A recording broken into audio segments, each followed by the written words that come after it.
UN high commissioner انسانی حقوق کی 7ویں ترمیم پر تشویش۔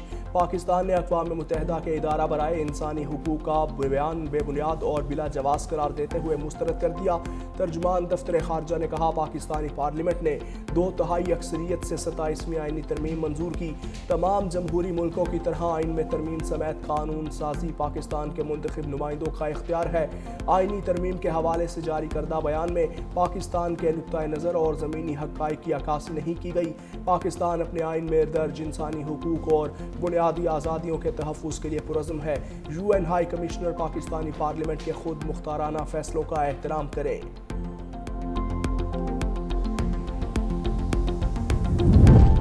پاکستان غزہ امن فورس کا حصہ بننے کے لیے تیار۔ حماس کو غیر مسلح یا فلسطینی مزاحمتی ڈھانچے کو کمزور کرنے کا حصہ نہیں بنیں گے۔ نائب وزیر اعظم اور وزیر خارجہ اسحاق ڈار کا دو ٹوک اعلان۔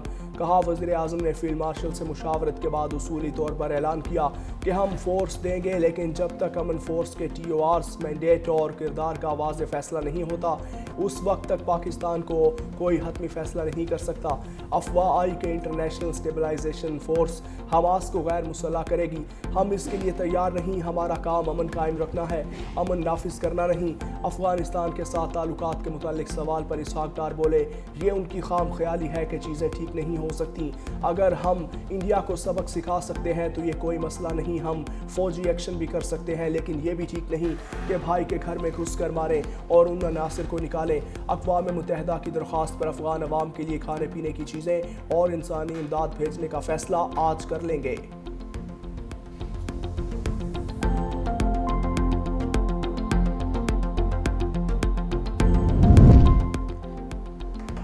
غزہ میں پاکستان کا کردار چاہتے ہیں، پاکستان غزہ کی تعمیر نو میں تعاون کرے۔ غزہ میں تنازع کا 2 ریاستی حل ہی پائیدار حل ہے۔ مصر کے وزیر خارجہ ڈاکٹر بدر احمد محمد عبدالعاطی کی نائب وزیر اعظم اسحاق ڈار کے ہمراہ پریس کانفرنس۔ کہا، پاکستان میں دہشت گرد حملوں کی مذمت کرتے ہیں، دہشت گردی سے نمٹنے کے لیے پاکستان سے تعاون کریں گے۔ اسرائیل فلسطین تنازع UN کی قراردادوں کے مطابق حل کیا جائے۔ نائب وزیر اعظم وزیر خارجہ اسحاق ڈار نے کہا کہ پاکستان اور مصر کی دہائیوں پر مشتمل برادرانہ دوستی تاریخی اور باہمی احترام پر قائم ہے۔ ملاقات میں سیاسی، معاشی، دفاعی، ثقافتی اور عوامی تعاون بڑھانے پر اتفاق ہوا۔ مسئلہ کشمیر، افغانستان اور کثیر الجہتی فورمز پر بات چیت ہوئی۔ دونوں رہنماؤں کا سیاسی ڈائیلاگ، دفاع اور دیگر شعبوں میں تعاون بڑھانے پر بھی اتفاق ہوا۔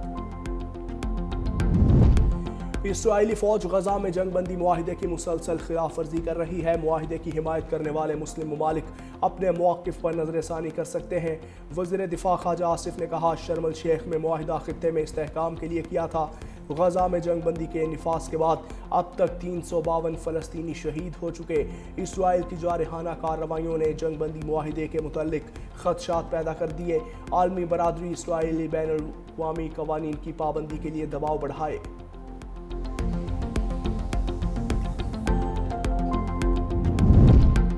افغان رژیم کی کمزوری کی وجہ سے دراندازی بڑھ گئی۔ خیبر پختونخوا میں سیاست اور دہشت گردی کا گٹھ جوڑ موجود ہے۔ یہ لوگ افغان حکومت کے ترجمان بنے ہیں، ان کی یہ محبت ہمیں سمجھ میں نہیں آتی۔ صوبے میں بہت بڑا ڈرگ کارٹیل ہے۔ وفاقی وزیر اطلاعات و نشریات عطا اللہ تاڑ کی میڈیا سے گفتگو۔ کہا، منشیات کا پیسہ دہشت گردی میں استعمال ہو رہا ہے۔ PTI کا ملک دشمن عناصر سے گٹھ جوڑ بے نقاب ہو چکا۔ کہا، پورے صوبے میں نان کسٹم پیڈ گاڑیاں گھوم رہی ہیں جن کے خلاف صوبائی حکومت نے ہی کارروائیاں کرنی ہیں۔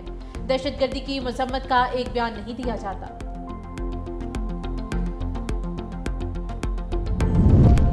افغان شہری دنیا کے امن کے لیے خطرہ بن گئے۔ ٹیکساس میں بم دھماکے کی دھمکی دینے والا افغان نژاد شخص گرفتار۔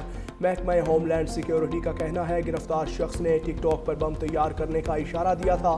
ملزم محمد داؤد کے خلاف ریاستی سطح پر دہشت گردانہ دھمکی دینے کا مقدمہ درج۔ الکوزئی کو Texas department of public safety اور FBI کی جوائنٹ ٹیررزم ٹاسک فورس نے مشترکہ کارروائی کے دوران گرفتار کیا۔ امریکی میڈیا کے مطابق افغان شہری کا ہدف فورٹ ورتھ کا علاقہ تھا۔ محمد داؤد آپریشن ایلائز ویلکم کے تحت امریکہ میں آیا تھا۔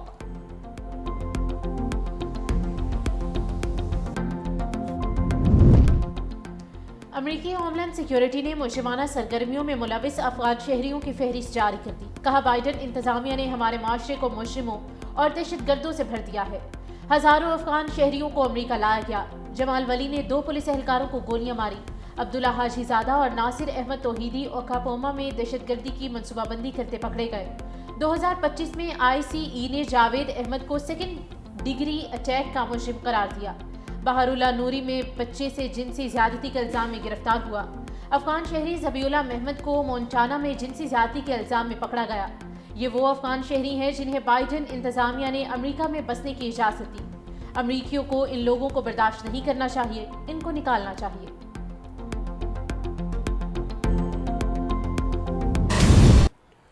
پشاور میں فیڈرل کانسٹیبلری ہیڈ کوارٹرز پر خودکش حملہ کرنے والے تینوں افغانی نکلے۔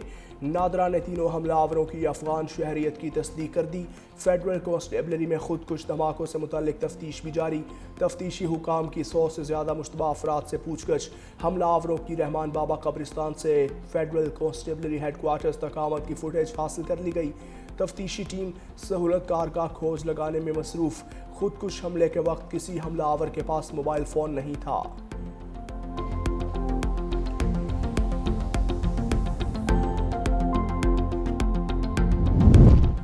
پیپلز پارٹی کا 58واں یوم تاسیس آج منایا جا رہا ہے۔ مرکزی تقریب کورنگھی میں ہوگی۔ کارکنوں کی آمد کا سلسلہ جاری۔ Chairman Peoples Party Bilawal Bhutto Zardari خطاب کریں گے۔ صدر آصف علی زرداری نے اپنے پیغام میں کہا کہ پیپلز پارٹی کی جدوجہد نے پاکستان میں جمہوریت کو مضبوط کیا۔ 1973 کا متفقہ آئین بھٹو شہید کا تاریخی تحفہ ہے۔ چارٹر آف ڈیموکریسی اور 18ویں ترمیم پیپلز پارٹی کا جمہوری ورثہ ہے۔ نیشنل ایکشن پلان میں پیپلز پارٹی کی شمولیت اہم ہے۔ کارکن جمہوری اتحاد کو برقرار رکھیں۔ Peoples Party chairperson Bilawal Bhutto نے کہا کہ پیپلز پارٹی ہمیشہ مظلوموں کے حقوق کی ڈھال بنی رہی۔ پیپلز پارٹی نے تاریخی جدوجہد اور بے مثال قربانیاں دی۔ ہمارے نظریے کی بنیاد عوام کی خدمت ہے۔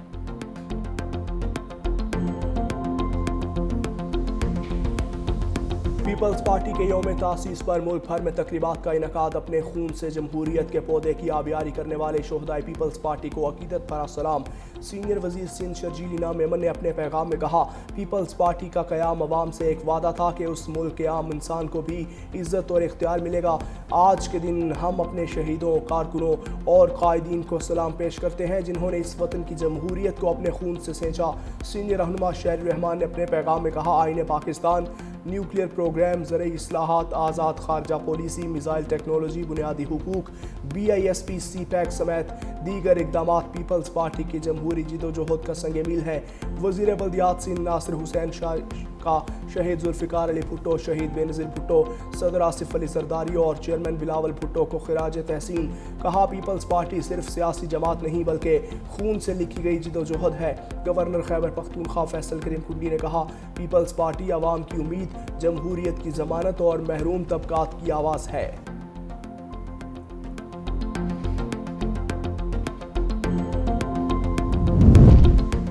وزیر اعظم شہباز شریف کا لندن میں طبی معائنہ۔ وزیر اعظم نے برطانیہ میں قیام ایک دن کے لیے بڑھا دیا۔ وزیر اعظم شہباز شریف ایک روز پہلے نجی دورے پر برطانیہ پہنچے۔ لوٹن ایئرپورٹ پر ہائی کمشنر ڈاکٹر فیصل اور نون لیگ کی مقامی قیادت کی جانب سے استقبال۔ وزیر اعظم کل دوپہر لندن سے اسلام آباد کے لیے روانہ ہوں گے۔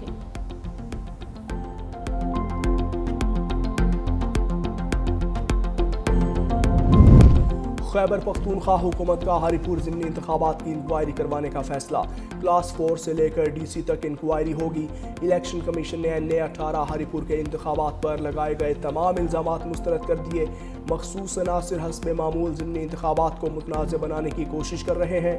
DRO اور RO کی تعیناتی کو سازش قرار دینا حقائق کے منافی ہے۔ پولنگ ڈے تک کسی سیاسی جماعت نے تعیناتیوں پر اعتراضات نہیں کیا۔ فارم 45 پہلے سے تیار ہونے کا الزام غلط اور گمراہ کن ہے۔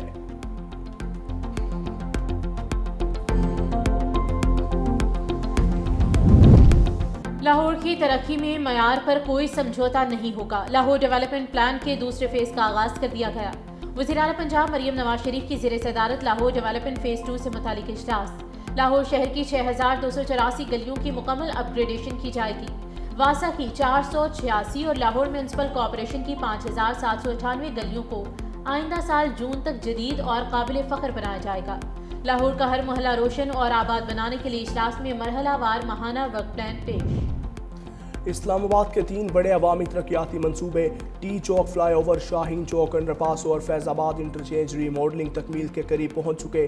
وزیر داخلہ محسن نقوی نے تینوں منصوبوں کا دورہ کیا اور پیش رفت کا جائزہ لیا۔ وزیر داخلہ محسن نقوی کا دورے کے دوران ترقیاتی کاموں پر اطمینان کا اظہار، کہا فیض آباد انٹرچینج پر ٹریفک کی روانی مزید بہتر بنانے کے لیے لوپ 1 اور لوپ 2 کو 3 لین کیا جائے گا۔ منصوبوں کی خوبصورتی بڑھانے کے لیے دونوں اطراف لینڈ سکیپنگ اور لائٹس نصب کرنے کی بھی ہدایت کر دی گئی۔